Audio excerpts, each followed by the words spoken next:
ইব্রাহিম আলাইহিস সালাতু ওয়াস সালামকে আল্লাহ তাআলা স্বপ্নে দেখাইলেন জিলহজ মাসের ৮ তারিখ দিবাগত রাত্রে স্বপ্নে দেখাইলেন। রাত্রে বেলায় শুইলেন, শোয়ার পর স্বপ্নে দেখাইলেন, আল্লাহ তাআলার পক্ষ থেকে স্বপ্নে দেখাইলেন ইব্রাহিম আলাইহিস সালামকে আল্লাহ আদেশ করলেন, ইব্রাহিম তোমার প্রিয় বস্তুটাকে জবাই করে দাও, তোমার প্রিয় বস্তুটাকে জবাই করে দাও। ইব্রাহিম আলাইহিস সালাতু ওয়াস সালাম সকাল বেলায় উঠলেন, উঠার পর উনি আবার ভাবতে লাগলেন আমার প্রিয় বস্তু হচ্ছে উট, আমার প্রিয় বস্তু হচ্ছে উট। পশু এগুলা কুরবানি দেওয়া হয়, এগুলার সিস্টেমই তো আগে ছিল নাকি কোন? পশু কুরবানি, মানুষ কুরবানি তো আর সিস্টেম ছিল না। সাধারণ জ্ঞানী ইব্রাহিম আলাইহিস সালাম উনি ভাবতে লাগলেন যে আমার কাছে পশুদের মধ্যে সবচাইতে প্রিয় তো উট এবং দামি। তো আল্লাহ তাআলা হয়তো বা স্বপ্নের মধ্যে আমাকে এটাই আদেশ করছেন যে তোমার প্রিয় বস্তু এটাকে কুরবান দাও। ইব্রাহিম আলাইহিস সালাতু ওয়াস সালাম ৮ তারিখ রাত্রে স্বপ্নে দেখার পর ৮ তারিখ দিনের বেলায় ১০০ উট নিয়ে মাঠের মধ্যে কুরবান করতে শুরু করলেন। আল্লাহর নামে কুরবানি দিলেন। সারাদিন কুরবানির কাজ শেষ করার পর রাত্রিবেলায় আবার আসলেন। রাত্রিবেলায় আসা যখন ঘুমাইলেন, ঘুমানোর পর আবারও সেই একই স্বপ্ন আল্লাহ তাআলা দেখাইলেন, ইব্রাহিম তুমি তোমার প্রিয় বস্তুটাকে কুরবানি দিয়া দাও। ইব্রাহিম আলাইহিস সালাম আশ্চর্য হয়ে গেলেন, আরে ৮ তারিখ এই স্বপ্ন দেখলাম, আবার ৯ তারিখও আল্লাহ তাআলা এই স্বপ্ন আমাকে দেখাইতেছেন, ঘটনা কি বুঝলাম না। আমার গতকালকের কুরবানি কি হয়তো কবুল হয় নাই? সকাল বেলা উঠলেন ৯ তারিখ, সকাল বেলা উঠে অর্থাৎ ৯ তারিখ জিলহজ মাসের ৯ তারিখ আরাফার দিন, ওই ৯ তারিখ সকাল বেলায় উঠেন উনি আবারও ১০০ উট কোরবান দেওয়ার জন্য চলে গেলেন। ১০০ উট কোরবান দিলেন। সারাদিন কোরবানের কাজ শেষ করে যখন রাতের বেলায় বাসায় ফিরলেন, ঘুমানোর জন্য যখন বিছানায় গেলেন, বিছানায় গিয়া ঘুমাইলেন। ঘুমানোর পর আবার সেই একই স্বপ্ন দেখলেন। ১০ তারিখ দিবাগত রাত্রে স্বপ্ন দেখলেন। ১০ তারিখ রাত্রে আবারও স্বপ্নে দেখলেন আল্লাহ তাআলা বলতেছেন, ইব্রাহিম তুমি তোমার প্রিয় বস্তুটাকে কোরবান করে দাও, প্রিয় বস্তুটাকে কোরবান করে দাও। ইব্রাহিম আলাইহিস সালাতু ওয়াস সালামের স্বপ্ন ভেঙে যায়। রাতের বেলা পেরেশান হয়ে গেলেন, আল্লাহ ২ দিন একাধারে ১০০ করে উট কোরবান করলাম, আমার উট কোরবান কি এখনো হয় নাই?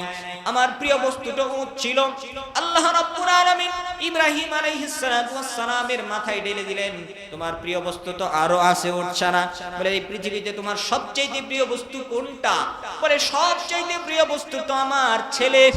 ৮০ বছর বয়সে যেই ছেলেকে পাইলাম, ওই ছেলের চাইতে তো প্রিয় বস্তু এই দুনিয়াতে আমার কিছুই নাই। এই দুনিয়াতে সবচাইতে প্রিয় বস্তু তো আমার ছেলে। ইব্রাহিম আলাইহিস সালাতু ওয়াস সালাম এই খবর, এইটা ইলহামের মাধ্যমে জানতে পারলেন। আল্লাহ তাআলা তার দিলের ভিতরে ঢাইরা দিলেন। সকাল বেলায় উঠে ইব্রাহিম আলাইহিস সালাতু ওয়াস সালাম ১৩ বছরের ছোট্ট শিশু সন্তানকে সামনে নিয়ে পরামর্শের জন্য বসলেন।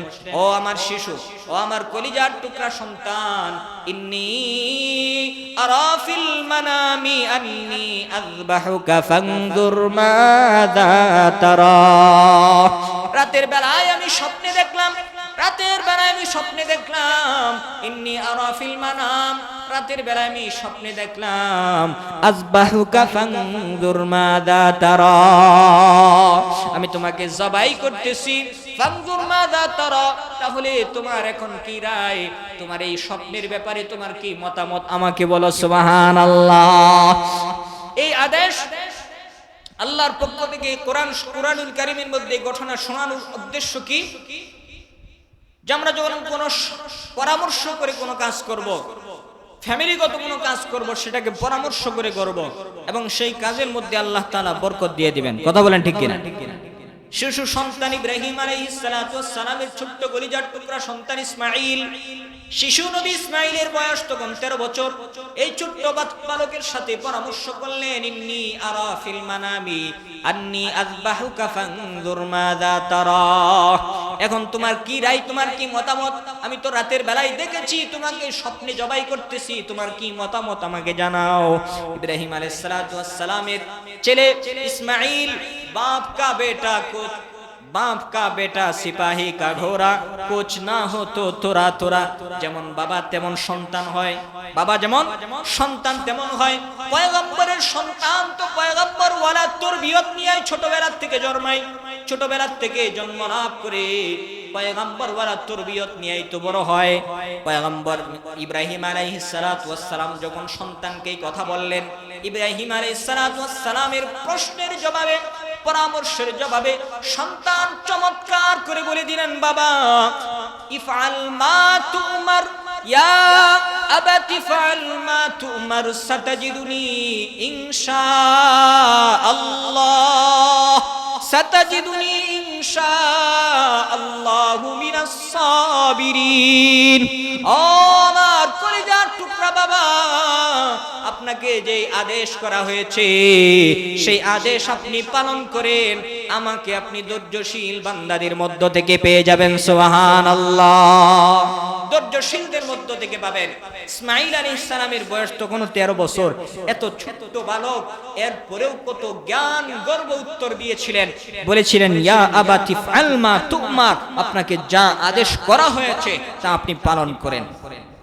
এই ছোট্ট শিশু সন্তান ইসমাঈল তখনও জানতেন যে নবী পয়গম্বরদের স্বপ্ন এটা আল্লাহর পক্ষ থেকে ওহী হয়, আল্লাহর পক্ষ থেকে ওহীর মতো সত্য হয়। পয়গম্বরদের স্বপ্নের ভিতরে যা আদেশ করা হয় এটা বাস্তবে জিবরিল আমিন আয়েশা যেভাবে আদেশ করলে যতটুকু গুরুত্ব রাখে, স্বপ্নের ভিতরেও আদেশ করলে ঠিক ততটুকু গুরুত্ব রাখে। সুবহানাল্লাহ। সম্মানিত উপস্থিতি, আল্লাহ তাআলার শুকরিয়া আদায় করে শেষ করা যাবে না যে আল্লাহ তাআলা আপনাকে আমাকে সুস্থ রাখছেন, সবল রাখছেন, মসজিদ পর্যন্ত হেঁটে আসার তৌফিক দিয়েছেন। কত মানুষ হসপিটালের বেডে শুয়ে আছে, অসুস্থ অবস্থায় উঠতে পারে না, স্যালাইন চলতেছে, ইনজেকশন চলতেছে, একটু ওঠার জন্য চেষ্টা করতেছে কিন্তু বিছানা থেকে উঠতে পারে না। ডাক্তার বলে এখনো আপনার সময় হয় নাই। আল্লাহ তাআলার শুকরিয়া, স্যালাইনও লাগলো না, ইনজেকশনও লাগলো না, একা একাই ঘর থেকে বের হইলাম, বের হওয়ার পর হেঁটে হেঁটে মসজিদে আসলাম, মালিকের কুদরতি পায়ে সিজদা করলাম, সিজদা করার পর দিনই কিছু কথাবার্তা শোনার জন্য আবারও বসে গেলাম। এটা মালিকের দয়া ছাড়া আমার আপনার শক্তি দেয়া হয় নাই। হইছে? শক্তি দিয়া কেউ নেকের কাজ করতে পারে না, শক্তি দিয়া কেউ গুনাহ থেকে বাঁচতে পারে না। শক্তি দিয়া কেউ যদি গুনাহ থেকে বাঁচতে পারত, ফেরাউনের মতো শক্তিশালী মানুষ সে শিরিক নামক গুনাহ আল্লাহর সাথে শরীক সাব্যস্ত করত না। শক্তি দিয়া কেউ গুনাহ থেকে বাঁচতে পারে না। ফেরাউনের শক্তি কি কম ছিল? যে দাবি করছিল আনা রব্বুকুমুল আ'লা, আমি হচ্ছি তোমাদের সবচেয়ে বড় রব, বড় প্রভু, যেই ফেরাউন দাবি করলো যে আমি তোমাদের সবচেয়ে বড় রব, এর চেয়ে তো আর বেশি গুনাহ পৃথিবীতে নাই, এর চেয়ে বড় গুনাহ দুনিয়াতে নাই। এটা হচ্ছে শিরক, শিরকে আকবার। তাহলে শক্তি দিয়া যদি শিরক থেকে বাঁচা যাইতো, গুনাহ থেকে বাঁচা যাইতো, ফেরাউনের শক্তি কম ছিল না, ফেরাউন গুনাহ থেকে বাঁচতে পারে নাই। আবার শক্তি দিয়া যদি নেকের কাজ করা যাইতো, তাহলে এই এলাকার মধ্যে অনেক শক্তিশালী মানুষ, আপনার চেয়ে আমার চেয়ে অনেক শক্তিশালী মানুষ এলাকায় আছে না নাই? আছে। তারা বসে আছে, হয়তোবা কেউ দোকানের আড্ডায় অথবা যে কোনো জায়গায় বসে আছে, শুধু শুধু সময় নষ্ট করতেছে, না কোনো সওয়াবের কাজ করতেছে, না কোনো নেকের কাজ করতেছে, কিছুই হচ্ছে না। শুধু শুধু আল্লাহ তাআলার জবান দেওয়া, জবান দিয়া শুধু শুধু গুনাহের কাজ করে যাচ্ছে তো যাচ্ছে। গীবত, পরনিন্দা, মিথ্যা কথা বলা, অযথা কথা বলা, এই সবগুলোর হিসাব হবে কি হবে না? হবে। এর চেয়ে ভালো মসজিদে বৈশা, নিরাপদে বৈশা চুপ থাকা, কিছু কথাবার্তা যতক্ষণ শুনবো, যতক্ষণ শুনবো ততক্ষণ আল্লাহ তাআলা চতুর্দিকে বেষ্টনী করে রাখবেন, ফেরেশতাদের বেষ্টনী। কেমন বেষ্টনী মজলিসের কথা হাদিসের মধ্যে আসছে। قال رسول الله صلى الله عليه وسلم قال رسول الله صلى الله عليه وسلم لا يقعد قوم يذكرون الله إلا حفتهم الملائكة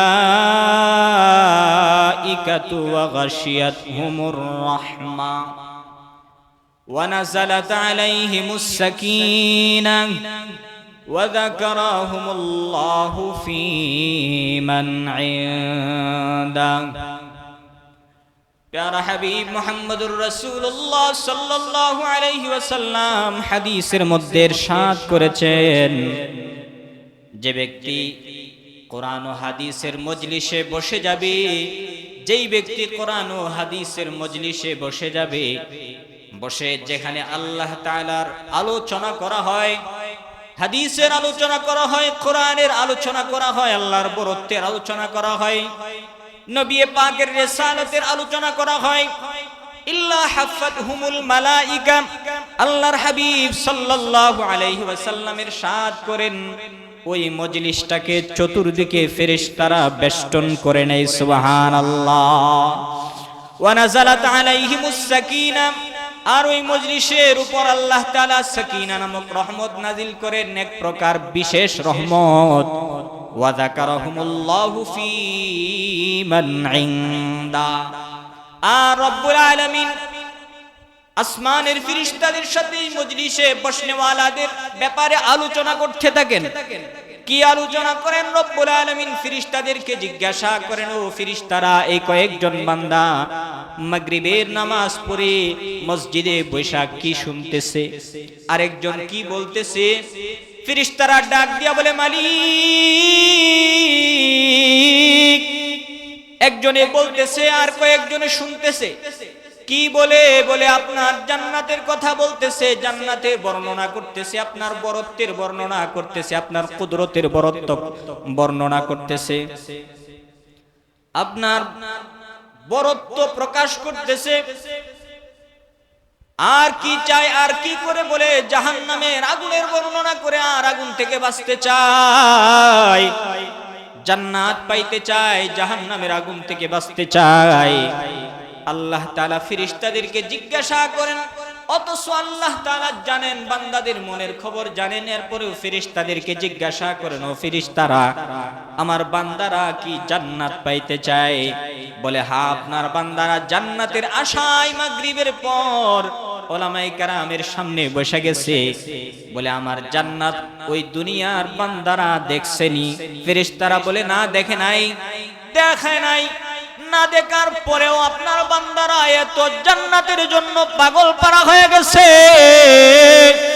না দেখার পরেও জান্নাতের জন্য পাগল পারা হয়ে গেছে। যদি দেখতো তাহলে আরো পাগল হয়ে যাইতো। আপনার জান্নাত এরা দেখে নাই, জাহান্নাম দেখছেনি। আল্লাহ তাআলা বলেন, জাহান্নাম দেখছেনি গো ফেরেশতারা? ফেরেশতারা বলে না, না, জাহান্নামও দেখে নাই। আল্লাহ বলেন, জাহান্নাম যদি দেখতো তাহলে এরা কি করত? ফেরেশতারা বলে, আল্লাহ, জাহান্নাম যদি এরা দেখতে পারত, সকাল সন্ধ্যা থেকে 24 ঘন্টা সময়ের মধ্যে সারাক্ষণ শুধু জাহান্নাম থেকে বাঁচতে চাইতো, সারাক্ষণ শুধু জাহান্নামের আগুন থেকে বাঁচতে চাইতো। আল্লাহর কাছে এই দোয়াটাই করতো, আল্লাহ জাহান্নামের আগুন থেকে বাঁচাও, জাহান্নামের আগুন থেকে রক্ষা করো। রব্বুল আলামিন নিজের জালালিয়াতের কসম খাইয়া বলেন, বরত্বের কসম খাইয়া বলেন, ও ফেরেশতারা সাক্ষী থাকো আমার ইজ্জতের কসম, আমার বরত্বের কসম, যে মানুষের আমার জান্নাত দেখে নাই, না দেখার পরেও জান্নাতের জন্য পাগল পারা হয়ে গেছে, জান্নাত পাইতে চায়, জান্নাতের জন্য পাগল পারা হয়ে গেছে, জাহান্নাম দেখে নাই, জাহান্নাম থেকে বাঁচার জন্য অস্থির হয়ে গেছে। ও ফেরেশতারা তোমরা সাক্ষী থাকো, তোমাদেরকে সাক্ষী রাখিয়া ওই সমস্ত মানুষদের উপর আমি আল্লাহ তাআলা জাহান্নামের আগুনকে হারাম করে দিলাম এবং তাদের সবার জন্য জান্নাত ওয়াজিব করে দিলাম। সুবহানাল্লাহ। শর্ত হচ্ছে শিরিক নামক গুনাহ নিয়ে বসা যাবে না, তওবাটা করে বসতে হবে। আমার জীবনে যদি কোনো শিরিক হয়ে থাকে, আল্লাহ শিরিক গুনাহ থেকে ক্ষমা চাই। শিরিক গুনাহ যদি বান্দার না থাকে, তওবার নিয়তে যদি বসে বসে কোরআন এবং হাদিসের আলোচনাগুলা শুনে, আল্লাহ তাআলা বলেন ওই বান্দার উপর আমি জাহান্নামের আগুনকে হারাম করে দেই আর তার জন্য জান্নাতকে আবশ্যক করে দেই। সুবহানাল্লাহ। এটা হাদিসে রাসূলের হাদিস, এটা যে বান্দা যখন আল্লাহ তাআলার জান্নাত পাওয়ার জন্য বসে যায়, জাহান্নাম থেকে বাঁচার জন্য বসা যায়, তখন ফেরেশতাদেরকে আল্লাহ তাআলা জিজ্ঞাসা করে, এরা জান্নাত দেখছেনি, জাহান্নাম দেখছেনি? ফেরেশতারা বলে না, দেখে নাই। যদি দেখতো তাহলে কি করতো? বলে আরো বেশি পাগল হয়ে যায়। ফেরেশতাদের কাছে জিজ্ঞাসা করার কারণ আছে। কারণটা কি? কারণটা হচ্ছে ওই ফেরেশতারা তো বলছিল, আল্লাহ ওয়া নাহনু নুসাব্বিহু বিহামদিকা ওয়া নুকদ্দিসু লাক, আমরা তো আপনার তাসবিহ পড়ি, আমরাই তো আপনার পবিত্রতা ঘোষণা করি, তো মানুষ বানানোর দরকারটা কি? ফেরেশতারা বলছিল না? আল্লাহ তাআলা বিষয়টাকে ফেরেশতাদের কাছে প্রমাণিত করার জন্য যায়, ফেরেশতারা তোরা না বলছিলি যে তোরা তাসবিহ পড়িস, পবিত্রতা প্রকাশ করিস, আমি আল্লাহর বরত্ব প্রকাশ করিস, আজকে দেখ আমার মাটির তৈরি বান্দারা যাদেরকে আমি গুনাহের শক্তি, গুনাহ করার শক্তিও দিলাম, আবার নেকের কাজ করার শক্তিও দিলাম, আজকে তারা গুনাহের কাজে না যাইয়া নেকের কাজ করার জন্য, আমি আল্লাহর জাহান্নাম থেকে বাঁচার জন্য, জান্নাত পাওয়ার জন্য বসে গেছে। তোরা সাক্ষী থাক, আমি এদের জিন্দেগীর সমস্ত গুনাহ মাফ করে দিলাম। সুবহানাল্লাহ। এজন্য মুহতারাম উপস্থিতি, এটা আল্লাহকে পাওয়ার একটা মাধ্যম, মজলিস। আল্লাহকে কোথায় গেলে পাবো? কই গেলে আল্লাহরে পাবো? আল্লাহকে পাইতে হলে এরকম মজলিসের মধ্যে যাইতে হবে, গিয়া আল্লাহ পাওয়ার রাস্তা খুঁজে নিতে হবে। আল্লাহকে কোথায় গেলে পাবো? আল্লাহকে কোন মার্কেটে গেলে পাওয়া যাবে না। মার্কেটে গেলে তো গুনাহ আর গুনাহ, বেগানা নারী সামনে আসতেছে, গুনাহ আর গুনাহ। মুদির দোকানে গেলে আল্লাহরে পাওয়া যায় না। আল্লাহরে যদি পাইতে চাও তাহলে আল্লাহ ওয়ালাদের মজলিসে যাও, যেখানে আল্লাহর বরত্বের আলোচনা করা হয়, নবীর প্রেমের আলোচনা করা হয়, নবীর রিসালাতের আলোচনা করা হয়, কোরআন ও হাদিসের আলোচনা করা হয়। এই মজলিসগুলোতে যাও, সেখানে গিয়া বসে যাও, বিনয়ের সাথে যখন হেদায়েতের উদ্দেশ্যে বসে যাইবা, আল্লাহ তাআলা পাওয়ার রাস্তা উলামায়ে কেরাম বলে দিবেন। যেভাবে বলবেন সেভাবে যদি আমল করতে পারো, বান্দা আল্লাহকে পাইতে খুব বেশি সময় লাগবে না। আল্লাহকে পাওয়ার রাস্তা আল্লাহ তাআলা, যখন কোন বান্দা আল্লাহকে পাওয়ার জন্য চেষ্টা করে, তখন তাকে সোজা রাস্তা দেখানোর জন্য, আল্লাহ পর্যন্ত যাওয়ার জন্য আল্লাহ তাআলা নানান বাহানা খুলে দেন, নানান রাস্তা খুলে দেন। এটা কুরআন শরীফের আয়াত। আল্লাহ তাআলা ইরশাদ করেন, ওয়াল্লাযীনা জাহাদু ফীনা লানাহদিয়ান্নাহুম সুবুলানা, যারা আমি আল্লাহকে পাইতে চাই, আমি আল্লাহর দিকে আসতে চাই, আমি আল্লাহ তাআলার দিকে আসতে চাই, হেদায়েতের রাস্তা খুঁজতে চাই, লানাহদিয়ান্নাহুম সুবুলানা, আমি আল্লাহ তাআলা ওদেরকে এমন ভাবে হেদায়েত দিয়ে দেই, আমার রাস্তায় আসার জন্য ওদের জন্য বহু রাস্তা আমি খুলে দেই। সুবহানাল্লাহ। আশা তো লাগবে, চেষ্টা তো করা লাগবে। এই মানুষকে আল্লাহ এই গুণটা দিবেন যে মানুষ চেষ্টা করবে। চেষ্টা করার গুণ, ইচ্ছা শক্তিটা আল্লাহ তাআলা মানুষকে দিবেন। এজন্যই মানুষের জিজ্ঞাসাবাদ হবে। কিছু নাস্তিক প্রশ্ন করে যে আল্লাহ গুনাহ করার শক্তি দিবেন, আল্লাহ আবার আমাদেরকে জাহান্নামে দিবেন কি লাগা? আল্লাহ যদি গুনাহ করার শক্তি দিয়া থাকেন, তো আল্লাহ আমাদেরকে জাহান্নামে দিবেন কেন? এই শক্তি কি আমি নিজে বানাইছি নাকি? গুনাহ করার শক্তি তো আমি নিজে বানাই নাই, এটা কে দিয়েছে? আল্লাহ দিয়েছে। তো নাস্তিকদের প্রশ্নটা এরকম, যদি আল্লাহই গুনাহ করার শক্তি দিয়ে থাকে তাহলে আমি গুনাহ করলে এটা আমার দোষ হবে কেন? এটা আল্লাহর দোষ হবে, নাউজুবিল্লাহ। কারণ এই শক্তি তো আমার না, এটা আল্লাহ দেওয়া শক্তি। প্রশ্নটা বুঝছেননি? কিন্তু জিজ্ঞাসা কেন করা হবে, শাস্তি কেন করা হবে, শাস্তি কেন দেওয়া হবে? বলে তোমাকে ইচ্ছা স্বাধীন দেওয়া হয়েছিল, ইচ্ছা অধিকার দেওয়া হয়েছিল। আল্লাহ দুইটা ইচ্ছা শক্তি দিয়েছেন, ভালো কাজ করার ইচ্ছা শক্তি দিয়েছেন, মন্দ কাজ করার ইচ্ছা শক্তি দিয়েছেন। কোন কাজটা করলে ভালো আমার নিজের জন্য মঙ্গল হবে আর কোন কাজ করলে আমার নিজের জন্য অমঙ্গল হবে, এই শক্তি ইচ্ছা শক্তি আল্লাহ প্রত্যেকটা মানুষকে দিয়েছেন। এজন্যই তাদেরকে জিজ্ঞাসা করা হবে, এজন্যই মানুষকে জাহান্নামে দেওয়া হবে যদি তার ইচ্ছা শক্তিকে ন্যায় পথে সৎ পথে কাজে না লাগায়। এজন্যই জিজ্ঞাসা করা হবে, অন্য কোনো কারণ না। এজন্য মুহতারাম উপস্থিতি, আমরা প্রত্যেকেই আমাদের ইচ্ছা শক্তিগুলা, আমাদের ইচ্ছা শক্তিকে হেদায়েতের পথে যাওয়ার জন্য কাজে লাগায়, হেদায়েতের রাস্তা দেখার জন্য কাজে লাগায়। আমি যদি একটু যাই, আল্লাহ তাআলা আমার সামনে শত রাস্তা খুলে দিবেন, এটা কোরআনে কারীমের মধ্যে আসছে। ঘটনা একটা মনে পড়ে গেল, বলে ফেলি নাকি গণ? হযরত ইউসুফ আলাইহিস সালাতু ওয়াস সালাম জলিলুল কদর একজন পয়গম্বর ছিলেন, নবী ছিলেন। উনাকে যখন জুলাইখা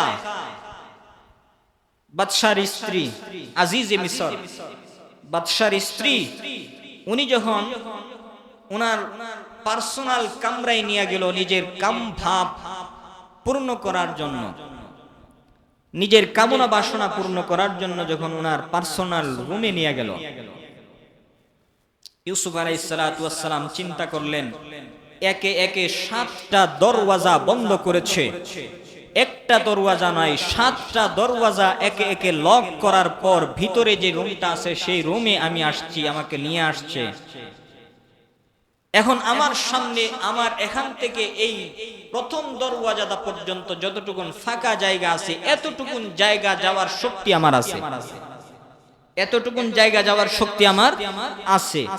তো এতটুকুন জায়গা যদি আমি চেষ্টা করি, আমার চেষ্টা যেখানে গিয়া শেষ, রবের সাহায্য সেখান থেকে শুরু। কথা বলেন ঠিক কিনা? ইউসুফ আলাইহিস সালাতু ওয়াস সালাম, কোরআনুল কারীমের মধ্যে আসছে, ইউসুফ আলাইহিস সালাতু ওয়াস সালাম বিবি জুলাইখার হাত থেকে রক্ষা পাওয়ার জন্য আল্লাহ তাআলার নাম ধরে ওই একটা দরওয়াজা যতটুকু পর্যন্ত যাওয়ার শক্তি তার নিজের ছিল, এই এতটুকুন দরওয়াজা পর্যন্ত দৌড় দিল। খোদার কি কারিশমা, আল্লাহর কি মহিমা! আল্লাহ বলেন, বান্দা তোর চেষ্টা যেখানে গিয়া শেষ হয়, আমি আল্লাহ তাআলার সাহায্য সেখান থেকে শুরু হয়। সুবহানাল্লাহ। ইউসুফ আলাইহিস সালাতু ওয়াস সালাম দরজা পর্যন্ত গেলেন, যে আমার যতটুকুন সাধ্য আছে, আমার সাধ্যের ভিতরে থাইকা আমি গুনাহ থেকে বাঁচার চেষ্টা করি, এরপর দেখি আমার রব কোন পথ এবং রাস্তা খুলে দেয় কিনা। ইউসুফ আলাইহিস সালাতু ওয়াস সালাম যতটুকুন পারলেন দরজা পর্যন্ত গেলেন, যাওয়ার পর খোদার কি কারিশমা, আল্লাহ তাআলার মহিমা, আল্লাহ তাআলা প্রথম দরওয়াজা টাস করে খুলে দিলেন। সুবহানাল্লাহ। সামনে আর একটু ফাঁকা জায়গা পেল, দ্বিতীয় দরজা পর্যন্ত ইউসুফ আলাইহিস সালাতু ওয়াস সালাম ফাঁকা পাইলেন। ফাঁকা পাওয়ার পর চিন্তা করলেন, এখন তো আরো অনেকটা সময়, এখন তো আরো কিছু রাস্তা আল্লাহ তাআলা খুলে দিলেন, আর একটু সামনে যাই। দ্বিতীয় রাস্তা, দ্বিতীয় দরওয়াজা পর্যন্ত গেলেন, যাওয়ার পর দ্বিতীয় দরওয়াজাও আল্লাহ তাআলা খুলে দিলেন। এইভাবে যতটা দরওয়াজা ছিল, 7টা দরওয়াজা আল্লাহ তাআলা প্রত্যেকটা দরওয়াজায় টাস টাস করে খুলে দিয়েছেন। সুবহানাল্লাহ। বান্দার চেষ্টা যেখানে গিয়া শেষ হয়, রবের সাহায্য সেখান থেকে শুরু হয়। বান্দার ইউসুফ আলাইহিস সালাতু ওয়াস সালামের চেষ্টা দরওয়াজা পর্যন্ত গিয়া শেষ, দরওয়াজা পর্যন্ত গিয়া শেষ, রবের সাহায্য সেখান থেকে শুরু, দরওয়াজা থেকে শুরু। সুবহানাল্লাহ। এজন্য আমরা যতটুকুন চেষ্টা করব, অর্থাৎ আমাদের চেষ্টা যেখানে গিয়া শেষ হবে, রবের সাহায্য সেখান থেকে শুরু হবে। এটা আল্লাহ তাআলার ওয়াদা, আল্লাহ তাআলার ওয়াদা। বান্দা যখন আল্লাহকে পাওয়ার জন্য চেষ্টা করে, বান্দা যখন আল্লাহকে পাওয়ার জন্য রাস্তা তালাশ করে, আল্লাহ বলেন লানাহদিয়ান্নাহুম সুবুলানা, আমি শত শত রাস্তা তোমার জন্য খুলে দেই। সুবহানাল্লাহ। গুনাহ থেকে বাঁচতে আমি যখন চেষ্টা করব, তখন গুনাহ থেকে বাঁচার বিভিন্ন পথ তৈয়ার করে দিবেন, খুলে দিবেন কে? আল্লাহ। ঘটনা আরেকটা মনে পড়ে গেছে, ছোট্ট করে বলে ফেলি নাকি গণ? দেওবন্দ মাদ্রাসার একজন ছাত্রের কাহিনী, একজন ছাত্রর ঘটনা। দেওবন্দ মাদ্রাসা, দারুল উলুম দেওবন্দ, আমাদের ইন্ডিয়ায়, ভারতে পৃথিবীর সবচেয়ে বড় মাদ্রাসা দেওবন্দ মাদ্রাসা। দারুল উলুম দেওবন্দ মাদ্রাসার একজন তালিবুল ইলম, একজন ছাত্র। দেওবন্দ মাদ্রাসার নিয়ম ছিল, তখন লজিং খাইতো। তখন তো আর বোর্ডিং ছিল না, তো তখন লজিং ছিল। দূর দূরান্ত থেকে ছাত্ররা লজিং খায়া খায়া মাদ্রাসায় পড়তো। একটা ছাত্র, সে যখন লজিং বাড়িতে যাইতো আসতো, যেই রাস্তা দিয়ে যাইতো এবং আসতো, আসা যাওয়ার রাস্তার মাঝখানের পথে এক সুন্দরী নারী তার দিকে দুষ্ট চোখ দিয়া তাকায়। ওই মাদ্রাসার ছাত্রটা অত্যন্ত ভদ্র এবং নম্র ছিল, অত্যন্ত আমলী ছিল। ওই মহিলার চোখ যখন ওই মাদ্রাসার ছাত্রের দিকে পড়ল, হঠাৎ করে একদিন মহিলা মাদ্রাসার ছাত্রকে ডাকলো। ডাকার পর নিজের কুভাষণা পূর্ণ করার জন্য, অর্থাৎ জিনা করার জন্য নিয়ত করলো। নাউজুবিল্লাহি মিন যালিক। ওই ছাত্র কি করলো? ওই ছাত্র তো এখন পেরেশান হয়ে গেছে, হায়রে কোন পাল্লাই পড়লাম, এখন আমি এখান থেকে কিভাবে বের হব? আল্লাহ তুমি রাস্তা খুলে দাও। সুবহানাল্লাহ। আপনারা বলেন, আল্লাহ তাআলার কাছে যদি কোনো বান্দা রাস্তা খোলার জন্য দোয়া করে, আল্লাহ তাআলা রাস্তা খুলে দেয় কি দেয় না? দেয়। কেমন করে রাস্তা খুলে দেয় আর একটু সামনে শুনলেই বুঝতে পারবেন। ওই ছাত্রটা যখন রুমের মধ্যে তাকে নিয়ে যাওয়া হলো, এবার তাকে যখন মনোবাসনা পূরণ করার জন্য মহিলা প্রস্তাব করলো, ছাত্র কোনোভাবেই রাজি হচ্ছে না। ছাত্রটা কিভাবে বাঁচবে? আল্লাহর কাছে দোয়া চাইলো, আল্লাহ একটা মাথায় বুদ্ধি দিয়ে দাও। ওই ছাত্রটা জিজ্ঞাসা করলো যে আপনার রুমের ভিতরে কোনো ওয়াশরুম আছে কিনা, টয়লেট আছে কিনা? বলে হ্যাঁ আছে। বলে আমার একটু টয়লেটে যাওয়া লাগবে। ছাত্রের মাথায় কত বুদ্ধি আল্লাহ দিয়ে দিলেন। টয়লেটের ভিতরে যাওয়ার পর ওই ছাত্রটা টয়লেটের পায়খানা নিজের হাতে নিয়ে শরীরের মধ্যে মাখলেন। গুনাহ থেকে বাঁচার আর কোনো রাস্তা নাই, টয়লেটের পায়খানা নিজের হাতে মাখলেন শরীরে। নিজের হাতে যখন মাখলেন, মাখার পর যখন টয়লেট থেকে বের হয়ে আসলেন, ওই সুন্দরী রমণী, ধনকুবের কন্যা, ধনী ব্যক্তির কন্যা, সে যখন এই অবস্থায় দেখলো, দেখার পর আপনি বলেন যে এই কাজের জন্য ডাকছিল, এই কাজ জীবনে করবনি, করার কোনো রুচি আর নাই। কারণ পুরাটা শরীর এখন পায়খানার গন্ধে তার কাছেই যাওয়া যাইত না। কথা বলেন ঠিক কিনা? ওই মাদ্রাসার তালিবুল ইলম, এবার ওই ছাত্র এই বুদ্ধি করিয়া বের হওয়ার পর সুন্দরী রমণী বলে, এই তোরে তো ভালো ভাবছিলাম, তুই তো দুনিয়ার গিদর, আমার ঘর থেকে বের হয়ে যায়। নিজেই দরজা খুলে দিল, বের করে দিল। ওই মাদ্রাসার তালিবুল ইলম পুকুরের মধ্যে, নদীর মধ্যে গিয়া গোসল করার পর এবার হাদিসের দরসে গিয়া বসলো। হাদিসের কিতাব সামনে নিয়ে বসলো। বসার পর ওই উস্তাদ যিনি বুখারী পড়াইতেছিলেন, হাদিস পড়াইতেছিলেন, উস্তাদের কানের ভিতরে মেশকে আম্বরের ঘ্রাণ আসতেছে। সুবহানাল্লাহ। উস্তাদ ডেকে বলতেছে, আজকে তোমাদের ক্লাসের ভিতরে এমন এক সুঘ্রাণে মোহিত হচ্ছে। ঘটনা কি? তোমাদের মধ্যে আতর কে দিয়েছে? সুবহানাল্লাহ। এত দামি আতর তোমরা কই পাইলা? মেশকে আম্বরের মতো ঘ্রাণ করতেছে, এত দামি আতর তোমরা কই পাইলা? এবার কোন ছাত্রই তো বলে না যে আমরা তো আতর দেই নাই। একজন আরেকজনের শরীর সঙ্গে বলে, কার শরীর থেকে সুঘ্রাণ পাওয়া যায়? শুনতে শুনতে হঠাৎ করে ওই ছাত্রের শরীরে যখন শুনলো, শোনার পর দেখতে পেল ওই ছাত্রের শরীর থেকেই মেশকে আম্বরের সুঘ্রাণ বের হইতেছে। সুবহানাল্লাহ। ছাত্রকে জিজ্ঞাসা করলেন, উস্তাদ ঘটনা কি? ঘটনা কি, তুমি এত সুঘ্রাণওয়ালা আতর থেকে পাইলাম? ছাত্র এবার সম্পূর্ণ ঘটনাটা খুলে বলল, ও উস্তাদজি, আমি যে রাস্তা দিয়া যাওয়া আশা করি, ওই রাস্তা দিয়া যাওয়া আসার পথে আমার উপর এক মহিলার নজর পড়েছে। মহিলা তার মনোকামনা পূরণ করার জন্য আমাকে তার পার্সোনাল রুমে যখন নিয়ে যায়, আমি সেখান থেকে বাঁচার জন্য বুদ্ধি করলাম, বাঁচার জন্য টয়লেট থেকে গিয়া নিজের শরীরের মধ্যে টয়লেটের পায়খানাটা নিজেই মিশাইলাম, নিজেই মাখলাম। মাখার পর আমি ওই নদীতে গোসল করে এরপর ক্লাসে বসলাম। উস্তাদজি, আমি কোনো সুঘ্রাণ দেই নাই। সুবহানাল্লাহ। উস্তাদের চোখ দিয়া টপ টপ করে পানি পড়তেছে।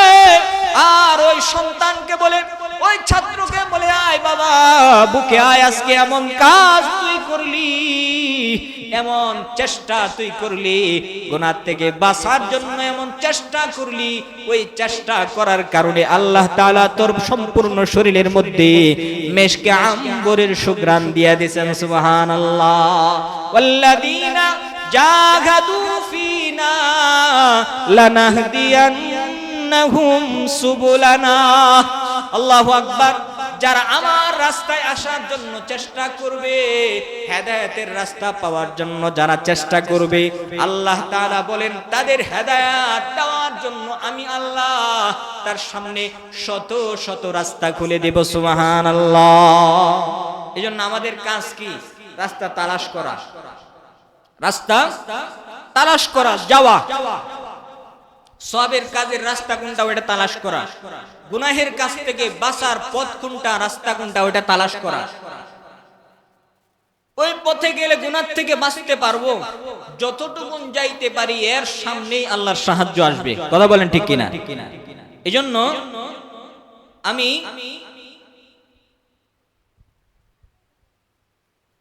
আমি আমার সাহায্য পাওয়ার জন্য, আল্লাহ তাআলার সাহায্য পাওয়ার জন্য আমি যতটুকুন সামনে যাব, আল্লাহ তাআলা সামনে যাওয়ার পর বহু রাস্তা খুলে দিবেন, বহু পথ খুলে দিবেন। এটা আল্লাহর ওয়াদা।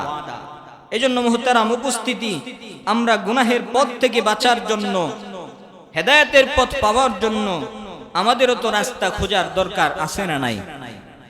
পথ খোঁজার দরকার আছে। আল্লাহ তাআলার ওয়ালিদের দরবারে গেলে, আলেমদের দরবারে গেলে সেই পথের সন্ধান পাওয়া যায়, সেই পথের রাস্তা বলে দেয়। সেই পথ মোতাবেক চললে সামনে আল্লাহ তাআলার সাহায্য আসবে, হেদায়েতের রাস্তা পাওয়া যাবে। কথা বলেন ঠিক কিনা? তো যাই হোক, আলেমদের কাছে যাওয়া। আমি আপনাদের সামনে যে আয়াতে কারিমা আজকে তেলাওয়াত করেছি, সে আয়াতে কারিমার মধ্যে আল্লাহ রাব্বুল আলামিন আপনাকে আমাকে একটা ঘটনা সম্পর্কে আলোকপাত করে জানিয়ে দিলেন যে পৃথিবীতে আমরা যা কিছু করব সব কিছু কার জন্য করব? আল্লাহর জন্য। পৃথিবীতে যা কিছু করব সব কার জন্য? পৃথিবীতে যা কিছু করব সব আল্লাহর জন্য করব। এজন্য আল্লাহ সুবহানাহু তাআলা আপনাকে আমাকে একটা ঘটনার উদাহরণ, দৃষ্টান্ত আমার আপনার সামনে উল্লেখ করেছে। ঘটনাটা কার? জলিলুল কদর দুইজন নবী পয়গম্বর, বাপেও নবী ছেলেও নবী। বাপও নবী ছিলেন, ছেলেও নবী। ওনার নাম কি আপনারা জানেন? বাপেও নবী ছিলেন, ছেলেও নবী। হযরত ইব্রাহিম আলাইহিস সালাতু ওয়াস সালাম, উনি পয়গম্বর ছিলেন। ওনার ছেলেও নবী ছিলেন, ওনার নাতিও নবী। সুবহানাল্লাহ। ওনার নাতিও নবী। ইব্রাহিম আলাইহিস সালাতু ওয়াস সালামের এক সন্তানের নাম ছিল ইসমাঈল। হযরত ইসমাঈল আলাইহিস সালাতু ওয়াস সালামকে আল্লাহ তাআলা উনাকে দিলেন 80 বৎসর বয়সের মাথায় উনাকে গিফট দিলেন, উপহার দিলেন। ইব্রাহিম আলাইহিস সালামের বয়স যখন 80 বছর, তখন আল্লাহ তাকে দিলেন এক সন্তান। 80 বৎসর পরে যখন কোনো সন্তান পায় কেউ, তখন তার খুশিটা কতটুকু পর্যায়ে যায়?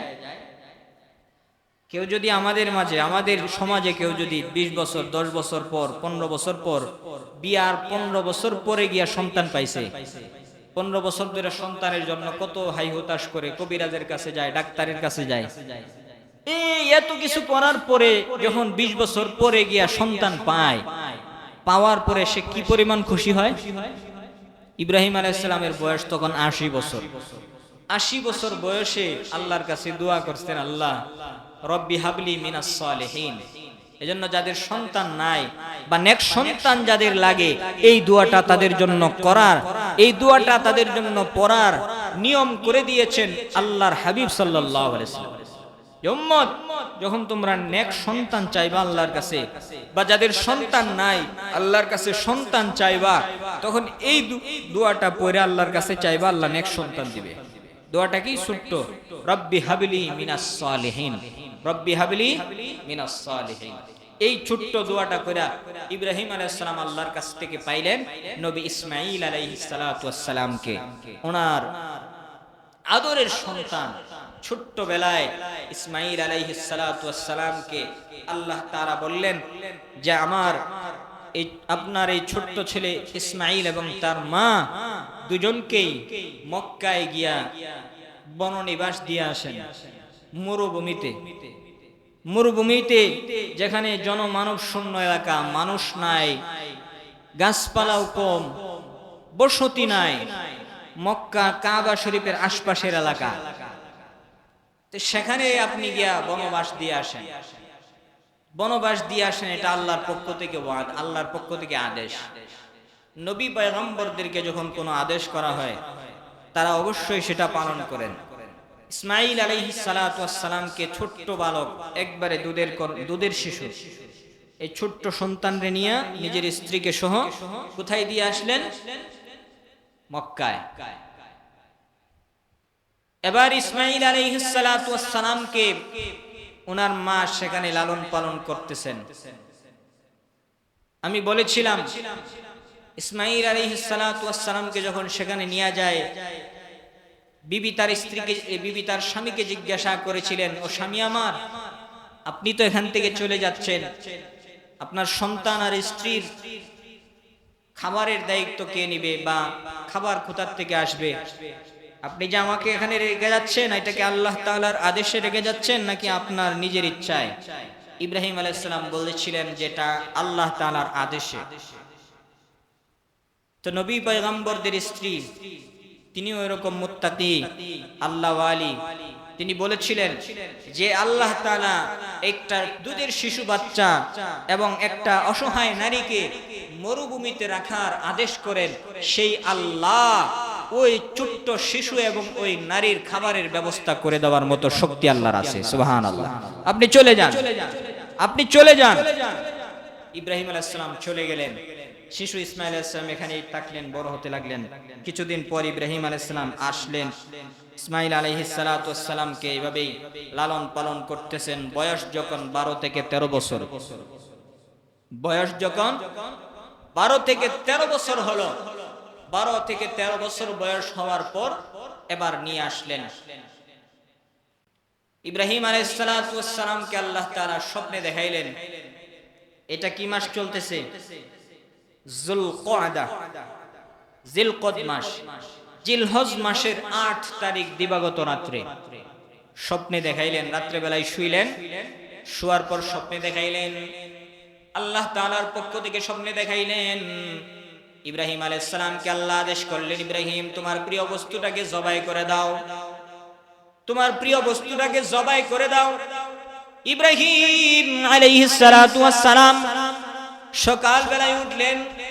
উঠার পর উনি আবার ভাবতে লাগলেন, আমার প্রিয় বস্তু হচ্ছে উট, আমার প্রিয় বস্তু হচ্ছে উট। পশু এগুলা কুরবানি দেওয়া হয়, এগুলার সিস্টেমই তো আগে ছিল নাকি কোন? পশু কুরবানি, মানুষ কুরবানি তার সিস্টেম ছিল না। সাধারণ জ্ঞানী ইব্রাহিম আলাইহিস সালাম উনি ভাবতে লাগলেন যে আমার কাছে পশুদের মধ্যে সবচাইতে প্রিয় তো উট এবং দামি। তো আল্লাহ তাআলা হয়তোবা স্বপ্নের মধ্যে আমাকে এটাই আদেশ করছেন যে তোমার প্রিয় বস্তু এটাকে কুরবান দাও। ইব্রাহিম আলাইহিস সালাতু ওয়াস সালাম 8 তারিখ রাত্রে স্বপ্নে দেখার পর 8 তারিখ দিনের বেলায় দিনের বেলায় 100 উট নিয়ে মাঠের মধ্যে কোরবান করতে শুরু করলেন। আল্লাহর নামে কোরবানি দিলেন। সারাদিন কোরবানির কাজ শেষ করার পর রাত্রিবেলায় আবার আসলেন। রাত্রিবেলায় আসা যখন ঘুমাইলেন, ঘুমানোর পর আবারও সেই একই স্বপ্ন আল্লাহ তাআলা দেখাইলেন, ইব্রাহিম তুমি তোমার প্রিয় বস্তুটাকে কোরবানি দিয়া দাও। ইব্রাহিম আলাইহিস সালাম আশ্চর্য হয়ে গেলেন। আরে 8 তারিখ এই স্বপ্ন দেখলাম, আবার 9 তারিখও আল্লাহ তাআলা এই স্বপ্ন আমাকে দেখাইতেছেন, ঘটনা কি বুঝলাম না। আমার গতকালকের কুরবানি কি হয়তো কবুল হয় নাই। সকালবেলা উঠলেন 9 তারিখ, সকালবেলা উঠে অর্থাৎ 9 তারিখ জিলহজ মাসের 9 তারিখ আরাফার দিন, ওই 9 তারিখ সকালবেলায় উঠেন উনি আবারও 100 উট কোরবান দেওয়ার জন্য চলে গেলেন। 100 উট কোরবান দিলেন। সারাদিন কোরবানের কাজ শেষ করে যখন রাতের বেলায় বাসায় ফিরলেন, ঘুমানোর জন্য যখন বিছানায় গেলেন, বিছানায় গিয়া ঘুমাইলেন। ঘুমানোর পর আবার সেই একই স্বপ্ন দেখলেন। 10 তারিখ দিবাগত রাত্রে স্বপ্ন দেখলেন। 10 তারিখ রাত্রে আবারও স্বপ্নে দেখলেন আল্লাহ তাআলা বলতেছেন, ইব্রাহিম তুমি তোমার প্রিয় বস্তুটাকে কোরবান করে দাও, প্রিয় বস্তুটাকে কোরবান করে দাও। ইব্রাহিম আলাইহিস সালাতু ওয়াস সালামের স্বপ্ন ভেঙে যায়। রাতের বেলা পেরেশান হয়ে গেলেন, আল্লাহ 2 দিন একাধারে 100 করে উট কোরবান করলাম, আমার উট কোরবান কি এখনো হয় নাই। আমার প্রিয় বস্তুটা উট ছিল। আল্লাহ রাব্বুল আলামিন ইব্রাহিম আলাইহিস সালাতু ওয়াস সালামের মাথায় ঢেলে দিলেন, তোমার প্রিয় বস্তু তো আরো আছে উট ছাড়া। বলে এই পৃথিবীতে তোমার সবচেয়ে প্রিয় বস্তু কোনটা? বলে সবচেয়ে প্রিয় বস্তু তো আমার ছেলে। 80 বছর বয়সে যেই ছেলেকে পাইলাম, ওই ছেলের চাইতে তো প্রিয় বস্তু এই দুনিয়াতে আমার কিছুই নাই। এই দুনিয়াতে সবচাইতে প্রিয় বস্তু তো আমার ছেলে। ইব্রাহিম আলাইহিস সালাতু ওয়াস সালাম এই খবর, এইটা ইলহামের মাধ্যমে জানতে পারলেন। আল্লাহ তাআলা তার দিলের ভিতরে ঢাইলা দিলেন। সকাল বেলায় উঠে ইব্রাহিম আলাইহিস সালাতু ওয়াস সালাম 13 বছরের ছোট্ট শিশু সন্তানকে সামনে নিয়ে পরামর্শের জন্য বসলেন। ও আমার শিশু, ও আমার কলিজার টুকরা সন্তান, ইন্নী আরা ফিল মানামি আন্নী আযবাহুকা ফানজুর মাযা তারা।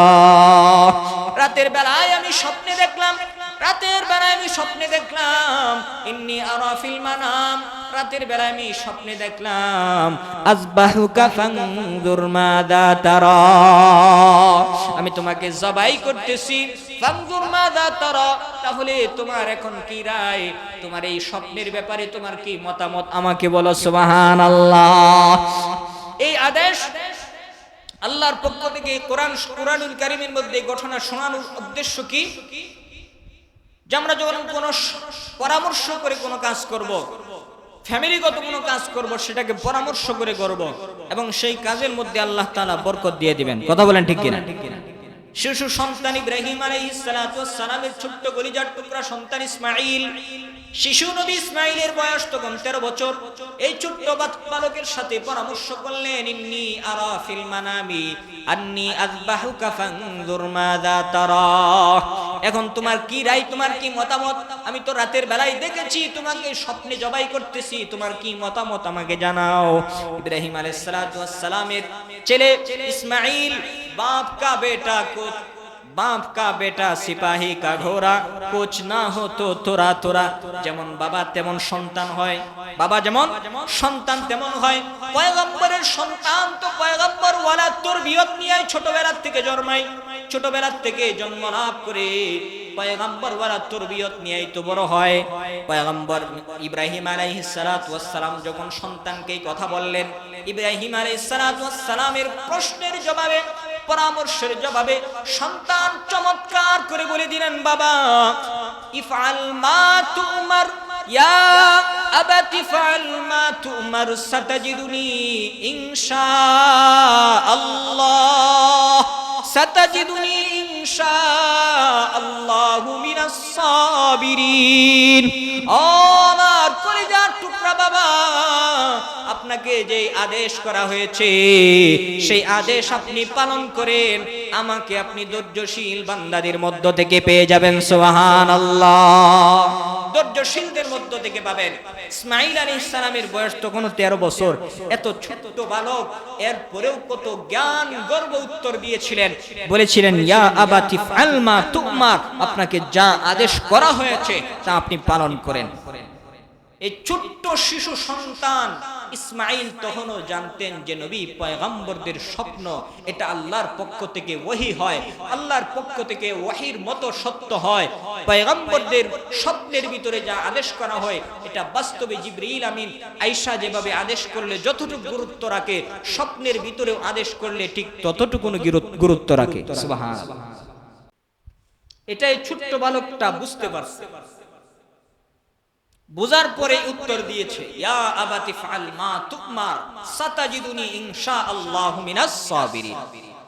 এই উত্তরের মধ্যে আরো জ্ঞান গর্ব আলোচনা আছে। ইসমাঈল আলাইহিস সালাতু ওয়াস সালাম কত সুন্দর উত্তর দিয়েছিলেন, সাতাজিদুনি ইনশাআল্লাহু মিনাস সাবিরিন। এই কথা বলেছিলেন সাতাজিদুনি ইনশাআল্লাহু সাবিরিন, এই কথা বলেন নাই, বলেছেন মিনাস সাবিরিন। অর্থাৎ এই দুনিয়াতে ধৈর্যশীল বান্দা আমি ইসমাঈল শুধু একাই নয়, এরকম ধৈর্যের পরীক্ষা আমি ইসমাঈলের আগে আরো শত শত বান্দা ধৈর্যের পরীক্ষা দিয়েছে। সুবহানাল্লাহ, আমি ইসমাঈল শুধু একাই ধৈর্যের পরীক্ষা দিচ্ছি এমনটা নয়, বরং আমার পূর্বে এরকম ধৈর্যের পরীক্ষা পৃথিবীতে ধাপে ধাপে সময়ে সময়ে জামানায় জামানায় আরো অনেক আল্লাহর বান্দারা ধৈর্যের পরীক্ষা দিয়েছেন। আপনি আমাকে তাদের অন্তর্ভুক্ত পাবেন। সুবহানাল্লাহ, সাতাজিদুনি ইনশাআল্লাহু মিনাস সাবিরিন, আপনি আমাকে ধৈর্যশীলদের মধ্য থেকে পাবেন। সন্তানের মুখ থেকে এরকম উত্তর শোনার পর বাবার কলিজাটা ঠান্ডা হয়ে গেল। অর্থাৎ আল্লাহর হুকুম পালনের মাঝে আমার সন্তান আমার সামনে প্রাচীর হয়ে দাঁড়ায় নাই। পৃথিবীতে এমন সন্তান আছে যে সন্তান আল্লাহর হুকুম মানার মাঝখানে সন্তানগুলা প্রাচীর হয়ে দাঁড়ায় যায়। বাবা হজ করতে যাবে, সন্তানগুলা দাঁড়ায় যায়, বাবা এই জামানার মধ্যে 6 লক্ষ টাকা খরচ করে হজ করতে যাওয়ার কি দরকার? নাউজুবিল্লাহ, এই 6 লক্ষ টাকা দিয়ে আমাদেরকে ব্যবসা লওয়া দেন না। অথচ বাবার উপর হজ ফরজ হয়েছে, বাবার উপর হজ করা ফরজ হয়েছে। সন্তান বাবার আল্লাহর হুকুমের মাঝখানে সন্তান প্রাচীর হয়ে দাঁড়ায় গেছে যে টাকা আপনি খরচ করবেন কেন, এগুলা দিয়ে আমাদেরকে ব্যবসা লওয়া দেন, একটা গাড়ি কিনে দেন। নাউজুবিল্লাহি মিন যালিক।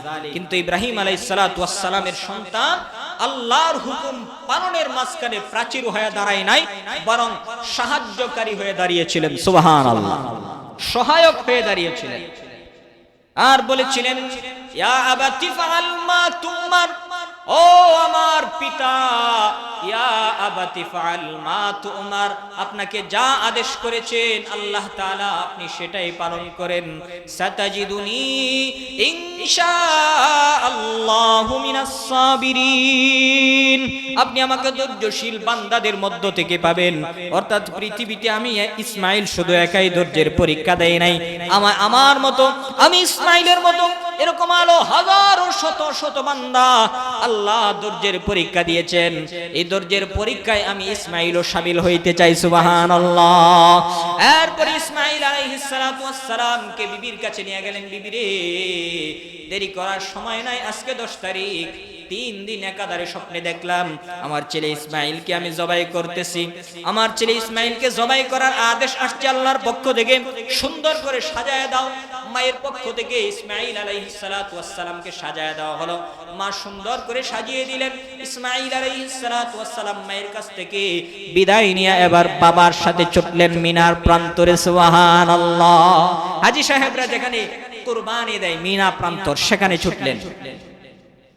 মিনা প্রান্তরের দিকে যখন ছুটলেন, প্রতিমধ্যে রাস্তায় মিস্টার ইবলিসের সাথে দেখা। কার সাথে? মিস্টার ইবলিসের সাথে দেখা। মিস্টার ইবলিস ইব্রাহিম আলাইহিস সালামকে বলে, ইব্রাহিম কি না কি স্বপ্নে দেখেছো? কার থেকে না কার থেকে স্বপ্নে দেখেছো? এত আদরের শিশু সন্তান এত কলিজার টুকরা ধরে শিশু সন্তানকে জবাই করার জন্য নিয়ে যাচ্ছ, একটু ভেবে চিন্তে নিয়ে যাও। নাউজুবিল্লাহ। ইবলিসের কাজ কি? ইবলিসের কাজ হচ্ছে আল্লাহর হুকুমের সামনে সে প্রাচীর হয়ে দাঁড়ায় যাবে, আল্লাহর হুকুম পালন করতে দিবে না, এটাই তো কাজ। ইসমাঈল আলাইহিস সালামকে জবাই করা এটা কার হুকুম? আল্লাহর হুকুম। এই হুকুমের সামনে ইব্রাহিম আলাইহিস সালামের সামনে ইবলিস দাঁড়ায় গেছে। ইবলিস দাঁড়ায় বলে, ও ইব্রাহিম, কোথায় নিয়ে যাচ্ছ আদরের সন্তান? যে আদরের সন্তানকে 80 বছর পর্যন্ত 80 বছরের অপেক্ষার পর ইব্রাহিম তুমি পাইলা। এত আদরের সন্তান, এত সুন্দর চেহারা, ফুটফুটে চেহারা, তাকাইলেই মন জোড়ায়া যায়। এত সুন্দরের অধিকারী চেহারাটা, এই সুন্দর ফুটফুটে কলিজার টুকরা সন্তানটাকে জবাই করার জন্য নিয়ে যাচ্ছ, নি একটু ভেবে চিন্তে নিয়ে যাও। ইব্রাহিম আলাইহিস সালাম সামনে পাথর পাইলেন, পাইয়া ইবলিসকে মারলেন পাথর 7টা। সুবহানাল্লাহ। কয়টা? 7টা পাথর মারলেন। হাজী সাহেবরা আজও পাথর মারে, মারে কি মারে না? পাথর মারে। 7টা পাথর মারলেন, আরেকটু সামনে গেলেন। আরেকটু সামনে যাওয়ার পরে মিস্টার ইবলিস আবারও দাঁড়ায় গেছে। ইব্রাহিম, একটু চিন্তা ভাবনা করো, একটু চিন্তা ফিকির করো, ছেলেটাকে কোথায় নিয়ে যাচ্ছ? চিন্তা ফিকির করে তারপরে নিয়ে যাও। ইব্রাহিম আলাইহিস সালাম আবারও পাথর নিলেন, আবারও মারলেন। আরেকটু সামনে গেলেন, মিস্টার ইবলিস আবারও বাধা। 3বার বাধা দিলেন, 3বারই ইব্রাহিম আলাইহিস সালাম পাথর নিক্ষেপ করলেন, শয়তানকে দৌড়াইয়া দিলেন। এবার ইব্রাহিম আলাইহিস সালাম বাবা পুত্রের ভালোবাসা এবার কুরবান দিয়ে দিবেন। কলিজার টুকরা সন্তানটাকে এবার হাতগুলা বাঁধলেন, কলিজার টুকরা সন্তানকে এবার জমিনের মধ্যে শুয়াইলেন, ছুরিটাকে ভালো করে দাঁড় দিয়ে নিলেন। ইসমাঈল আলাইহিস সালামকে শুয়াইয়া ইব্রাহিম আলাইহিস সালাম দেরি করেন নাই, বিসমিল্লাহি আল্লাহু আকবার বলে গলার মধ্যে ছুরি চালাইতে শুরু করলেন। সুবহানাল্লাহ। রব্বুল আলামিন আসমান থেকে বাপ বেটার দৃশ্য দেখতেছেন, বাপ বেটার দৃশ্য দেখতেছেন যে কার প্রতি ইব্রাহিমের মহব্বত বেশি, আমি আল্লাহর প্রতি নাকি বেটার প্রতি, আমি আল্লাহর প্রতি নাকি ছেলের প্রতি মহব্বত বেশি, একটু পরীক্ষাটা করি। ইব্রাহিম আলাইহিস সালাম ছুরি চালাইতে শুরু করলেন। ছুরি চালাইতে শুরু করার পর গলা তো কাটে না, তাকায় দেখে গলা কাটে না। ইব্রাহিম আলাইহিস সালাম গলা কাটে না, ছুরি চালাইতেছেন, গলা কাটে না। ইসমাঈল শিশু নবী বলেন, ওগো আমার বাবা, আপনি মেহেরবানি করে আমার হাত পা দুইটা বেঁধে দেন, অথবা আমার চক্ষু বেঁধে নেন, আপনার ছুরিটাকেও ভালো করে ধার দিয়ে নেন। ছুরিটাকে ভালো করে ধার দিয়ে নেন, হয়তোবা ধার হয় নাই, ছুরিটাকে ভালো করে ধারায় নেন, আর আমার চক্ষু দুইটা বেঁধে নেন, কারণ আমার চোখের সামনে, আমার এই চোখের দিকে যখন আপনার চোখ পড়ে পিতার ভালোবাসা উথলিয়ে উঠে আপনি আমার গলা কাটতে পারেন না। মেহেরবানি করে আপনি আমার চক্ষু দুইটা বেঁধে নেন। ও আমার পিতা, ও আমার কলিজার টুকরা বাবা, শেষ মুহূর্তে আপনার কাছে একটা আবদার জানায়া যায়। আমি যে জামাটা নিয়ে আজকে আল্লাহর রাস্তায় চলে যাচ্ছি, আল্লাহর রাস্তায় আমাকে কোরবান করতেছেন, রক্ত ভেজা জামাটা আপনি আমার মায়ের কাছে নিয়ে একটু দেখাইবেন। সুবহানাল্লাহ। এই রক্ত ভেজা জামাটা আপনি আমার মারে নিয়ে দিবেন। মায়ের যদি কখনো সন্তান হারানোর ব্যথা অনুভব হয়, সন্তান হারানোর ব্যথা যদি কখনো মায়ের অনুভব হয়, তখন মা আমার এই রক্ত ভেজা জামাটা নিয়ে বুকে লাগাবে, সন্তান হারানোর ব্যথা কিছুটা হলেও কমে যাবে। ও বাবা, আমার এই রক্ত ভেজা জামাটা আমার মায়ের কাছে নিয়ে দিবেন, আর আমার মাকে আমার সর্বশেষ সালামটা আপনি জানায় দিবেন। ইব্রাহিম আলাইহিস সালাম যখন কলিজার টুকরা শিশু সন্তানের মুখ থেকে এই কথাগুলো যখন শুনতেছেন, আপনি চিন্তা করে দেখবেন, একজন মানুষ যখন তার সন্তানকে জবাই করতে যাবে, এই মুহূর্তে যখন তার সন্তানের মুখ থেকে এই কথাগুলো বের হবে, তার একজন জন্মদাতা পিতা হয়ে তার দিলটা কেমন নরম হয়ে যাবে। কথা বলেন ঠিক কিনা? ইব্রাহিম আলাইহিস সালাম তখনও শক্ত, আল্লাহর আদেশ, আল্লাহর হুকুম মানার জন্য তখনও স্টেট কাট দাঁড়ায় রয়েছেন। কোন ছেলের প্রতি এখনো কোনো মহাব্বত দেখাইতেছেন না, প্রকাশ করতেছেন না, কারণ আল্লাহর মহাব্বত বেশি। কথা বলেন ঠিক কিনা? ইব্রাহিম আলাইহিস সালাম চক্ষু দুইটা বাঁধলেন। চক্ষু দুইটা বাঁধার পর ছেলেকে আবার শুয়াইলেন, ছুরিটাকেও দাঁড় দিয়ে নিলেন। এবার আর কোনো সমস্যা নাই, বাধা নাই। এবার আর কোনো বাধা নাই। আল্লাহ রাব্বুল আলামিন জিবরিলকে পাঠিয়ে দিয়েছেন, জিবরিল রে, আমি আমার বন্ধুর ছেলে সন্তানের কুরবান চাই নাই, আমি আমার বন্ধুর ছেলে সন্তানের কুরবান আমি দেখতে চাই নাই, আমি ইসমাঈলের কুরবানি তো চাই নাই, আমি শুধু আমার মহাব্বতের পরীক্ষা করতে চেয়েছিলাম। ও জিবরিল, তাড়াতাড়ি যাও, আমার বন্ধু ইসমাঈল খলিলুল্লাহ, আমার বন্ধু ইব্রাহিম ইসমাঈলকে জবাই করে দিবে, তাড়াতাড়ি যাও।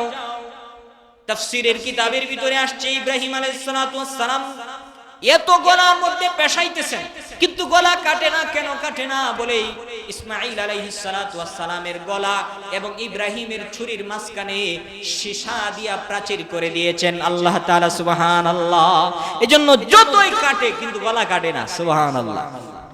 ইব্রাহিম আলাইহিস সালাতু ওয়াস সালাম এবার পড়ে উঠলেন গলা, বিসমিল্লাহি আল্লাহু আকবার, বিসমিল্লাহি আল্লাহু আকবার, এটা বলে এবার যখন শুরু করলেন জবাই করা, তাকবীর বলতেছিলেন আল্লাহু আকবার, আল্লাহু আকবার। জবাই করার সময় তখনও আল্লাহ তাআলার রবের বরত্বের তাকবীর করতেছেন, রবের বরত্বের তাকবীর দিয়া রবকে বুঝাইতেছেন, আল্লাহ আমার সন্তান থেকে তুমি আমার সন্তান থেকে তুমি আমার কাছে বড়, আমার সন্তান আমার কাছে তোমার চেয়ে বড় নয়, আমার সন্তান থেকে তোমার ভালোবাসা আমার কাছে বড়। আল্লাহু আকবার, আল্লাহু আকবার।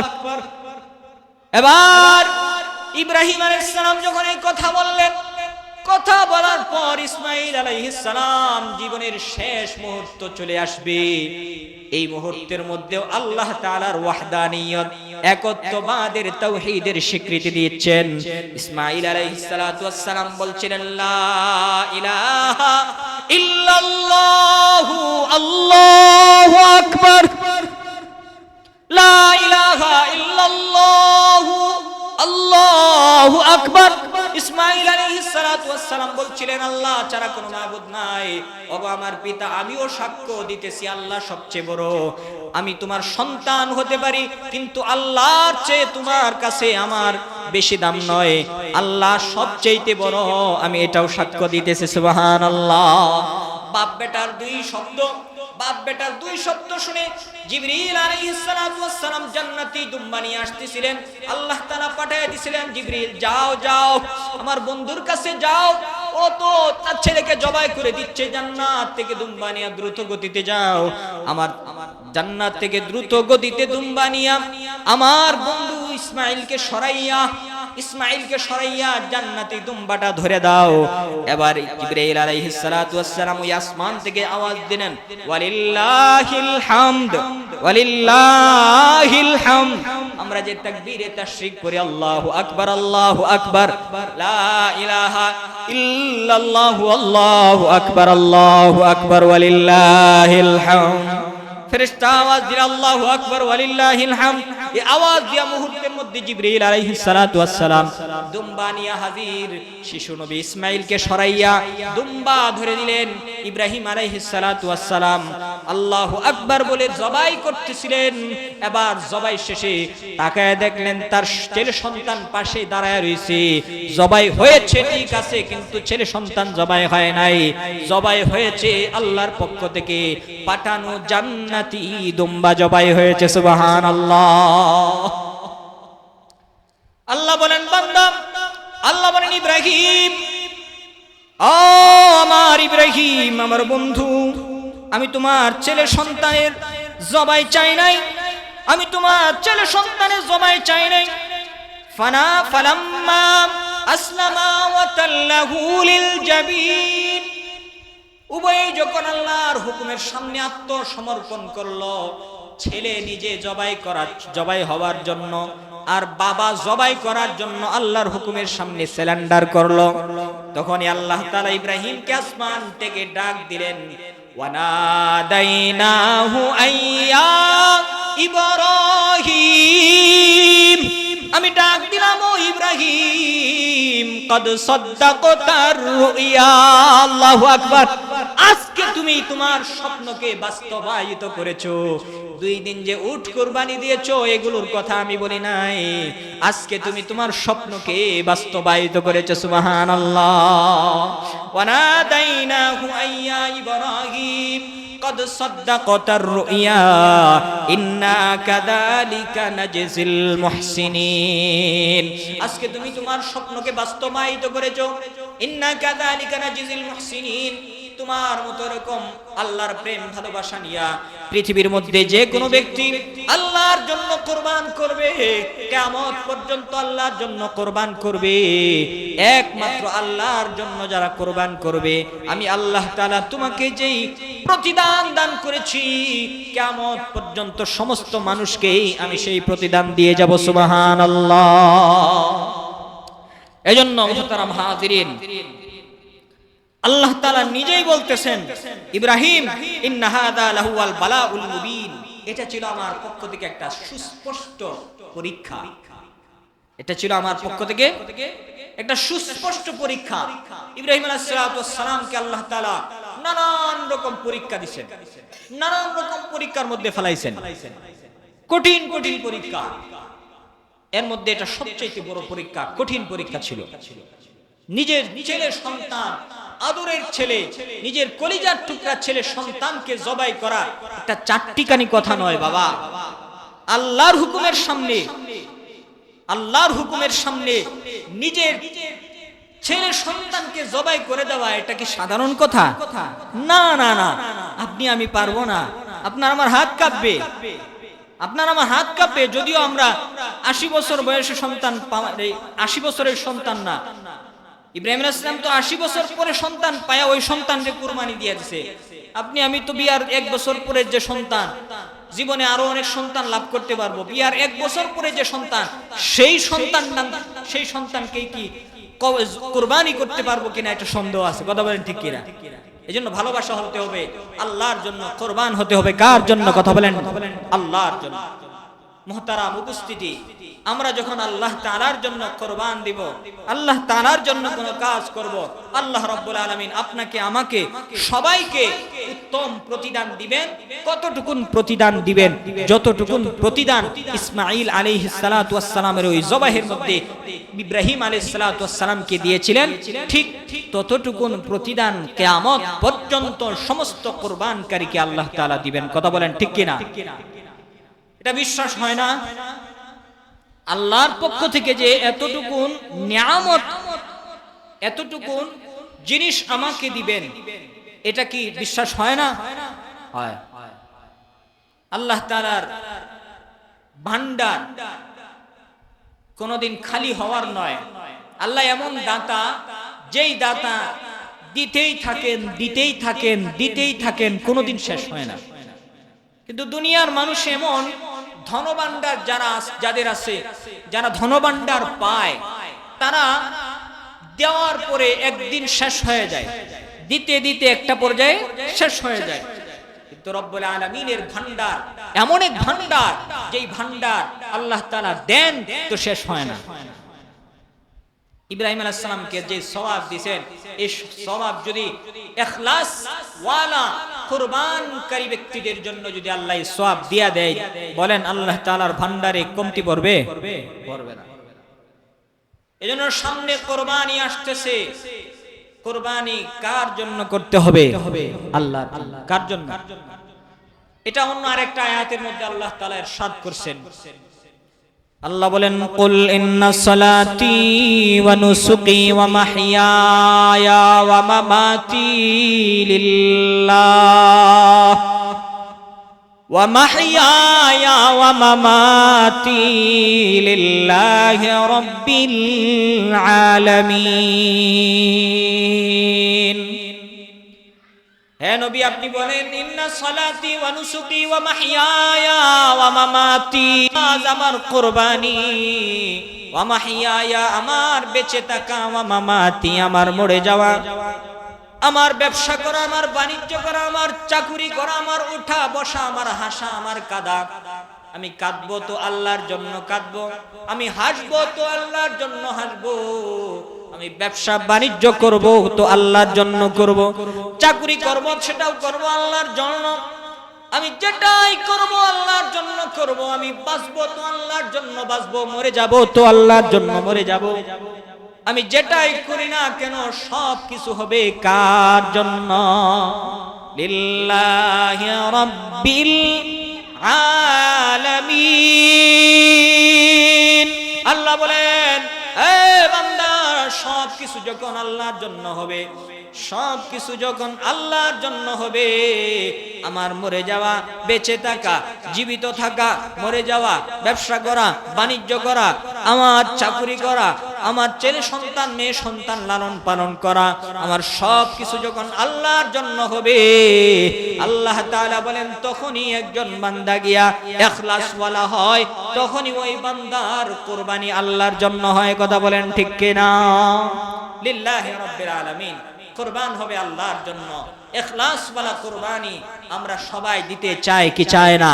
এলাকার মধ্যে যারা যারা কুরবানি দিব, আমরা প্রত্যেকেই ওই প্রেম আর ভালোবাসা দিয়ে দিব যেই প্রেম এবং ভালোবাসা ইব্রাহিম আলাইহিস সালাতু ওয়াস সালাম নিজের ছেলেকে কুরবানি দিয়েছিলেন। যেই প্রেম ভালোবাসা দেখায়া, আল্লাহর প্রতি যেই প্রেম দেখায়া, যে আল্লাহ তোমার রাস্তায় আমার ছেলেকে কুরবানি দিয়ে দিচ্ছি, তোমার ভালোবাসা আমার কাছে সবচেয়ে বড়, আমার ছেলে আমার কাছে বড় নয়, আমার ছেলের ভালোবাসা, আমি তোমার ভালোবাসার সামনে আমার ছেলের ভালোবাসাকে কুরবান করে দিলাম। এমন কুরবানির দৃষ্টান্ত যদি কোনো মানুষ দেখায় যে আমি গোশত খাওয়ার জন্য কুরবানি দিতেছি না, লোক সমাজে আমি দেখানোর জন্য কুরবানি দিতেছি না, আমি কুরবানি দিতেছি আল্লাহ তাআলার জন্য। কার জন্য? আল্লাহ তাআলার জন্য। আমি কুরবানি দিতেছি সওয়াবের উদ্দেশ্যে, আমি কুরবানি দিতেছি আল্লাহকে সন্তুষ্ট করার উদ্দেশ্যে। এই নিয়তে যখন আমরা কুরবানি করব, তখন আল্লাহ তাআলা অবশ্যই অবশ্যই ওই সওয়াব দিবেন যেই সওয়াব ইব্রাহিম আলাইহিস সালাতু ওয়াস সালামকে দিয়েছিলেন। কথা বলেন ঠিক কিনা? আল্লাহ সুবহানাহু ওয়া তাআলা আমাদের সবাইকে উক্ত কথাগুলা বোঝার এবং আমল করার তৌফিক দান করেন। সবাই বলেন আমিন।